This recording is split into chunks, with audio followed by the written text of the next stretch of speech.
A lot of benefits come at the expense of some people. That's how sometimes it works, right? So Yeah, your but it shouldn't. goal as government Okay. policy, your goal is to find the major winners in this transaction, okay, which are oftentimes business owners, and find a way to redistribute some of the major winners' earnings into the biggest losers to try to help them out, right? So whether Okay. that means retraining them for different types of jobs, right? Maybe there should be a tax on people that import things from China, right? For to help retrain people who are in I'm not sure that's. manufacturing into Yeah. other what?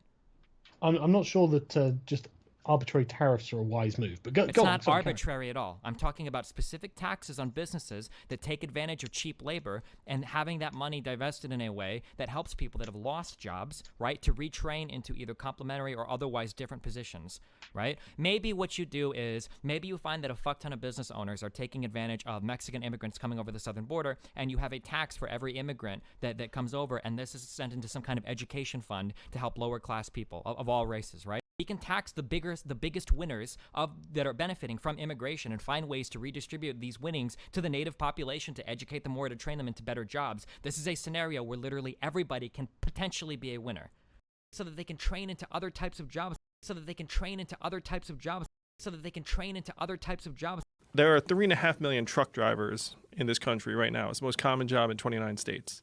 And the average trucker is a 49-year-old guy with a high school education, maybe ex-military like Dennis was, and they're making like $50,000 a year.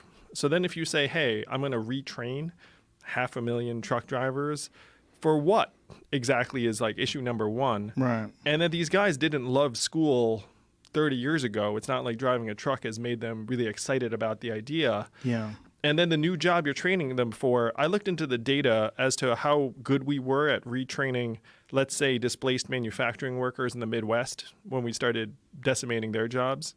And we're terrible at it. Like, according to independent studies, government-funded retraining programs had a success rate of between 0 and 15% in real life. Like, this is what actually happened to the workers of Michigan and Indiana and Ohio. And so if you say we're going to retrain these people, then you also have to come up with a way for us to become amazing at something that right now we're really, really bad at. And if you were an employer, which you are, would you rather employ a 50-year-old former truck driver with health problems who got some certificate program?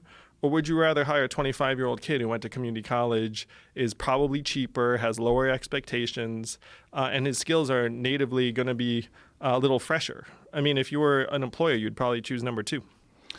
I agree, but I'm trying to look at this through rose-colored glasses, I guess. I'm Well, trying to think if there's a way that these people can adapt. You know, I mean, some will for sure. You can retrain and reskill some people. But if you look at even the conversations we're having around this, where people legitimately talk about retraining coal miners to be software engineers, stuff that on the face of it makes no sense. But the reason why we're stretching for that is because we're looking for some kind of retraining-oriented solution when the numbers show that that's just not going to be the recipe, therefore actual success. So that they can train into other types of jobs.